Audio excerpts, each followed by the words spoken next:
Fiji, a name that reminds us of pristine beaches, lush palms, and crystal clear waters. But my first 72 hours? They were far from what I expected. Let me take you through the reality behind the postcard images and the lessons I learned along the way.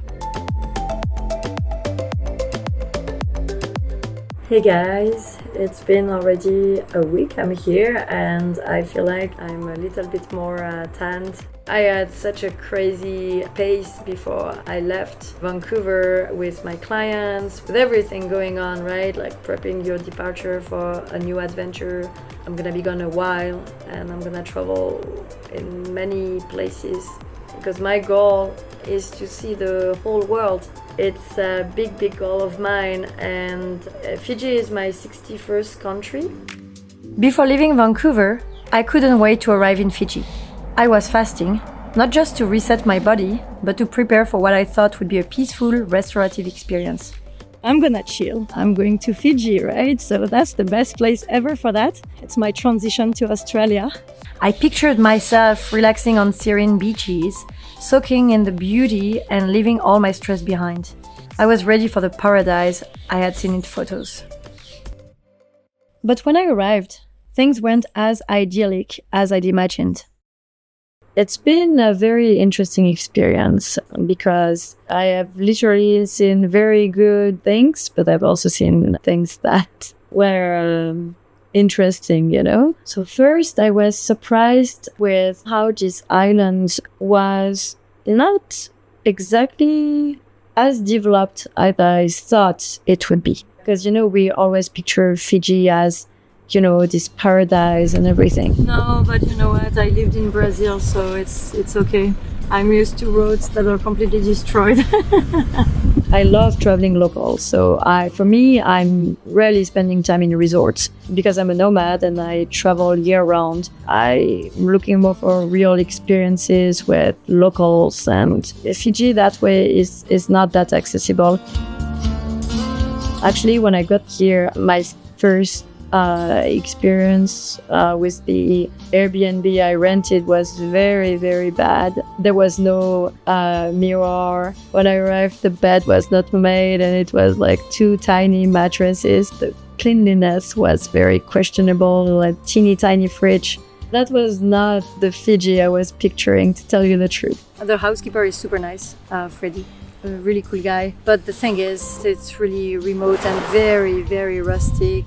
Being far from everything, I kind of lost my first day. I went to a place extremely touristy and the rest is just very rural and rustic.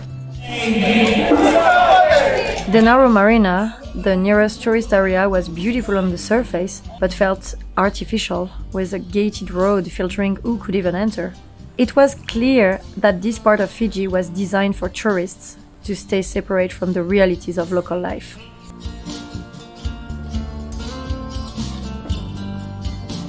Thankfully, there were some bright moments. Just 15 minutes from my Airbnb, I found the South Sea Orchid Farm, a rare, peaceful escape. Orchid Farm? So it's apparently a 9-acre property. And it's really pretty. It's also really hot right now. Like I'm really sweating. But it's so nice, so beautiful. It was one of the few times I felt connected to the beauty Fiji is known for.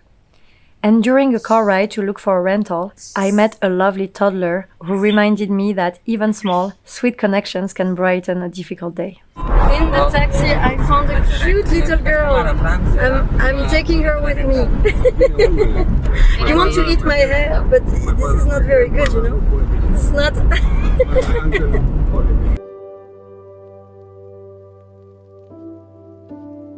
I finally made it to the beach, hoping for that picture-perfect moment. But instead, I found trash covering the sand, murky water, and an overwhelming sense of isolation. The ocean is just dirty, like brown water, and the place I'm at right now, there's like pieces of glass like close to me.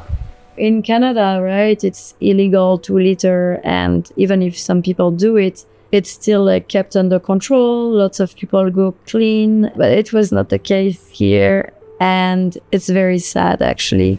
And here's what I was talking about. There's glass everywhere. There's trash everywhere. This is Fiji. And this is no fake, no nothing. I just arrived on that beach, which is too bad because this is a wonderful landscape, but really trashed by human beings. It didn't feel like paradise. It felt unsafe. Later I learned that this wasn't a spot for solo travelers, especially women. It was a harsh wake-up call. On top of that, I've had a very bad experience with a taxi driver who dropped me and tried to force me to kiss him. And I had to push him away pretty hard. Usually I hitchhike a lot. I've hitchhiked all across Brazil, in almost all South America, to be honest with you. But here in Fiji, I just don't feel like it.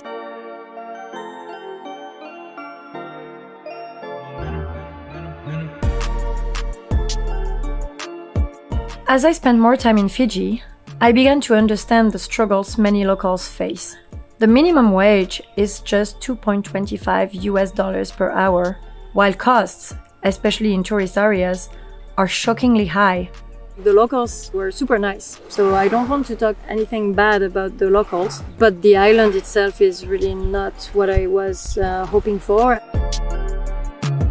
I decided that I couldn't take it anymore after 2 days because the electricity ran out. There was no Wi-Fi to start with, so thank goodness I took a phone plan when I arrived at the airport.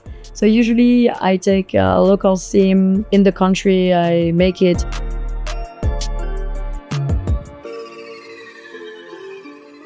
After a rough start, things began to turn around when I traveled to Pacific Harbor.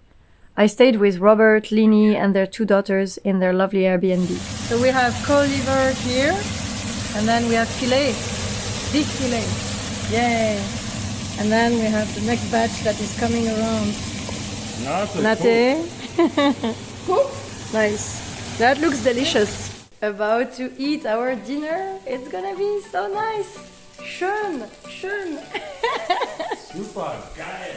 Très très bon, as we say in French. Very good. Très très bon. And food is ready. Potato salad. Veggie salad. Ha! The chef is ready too. And sausages. Yay!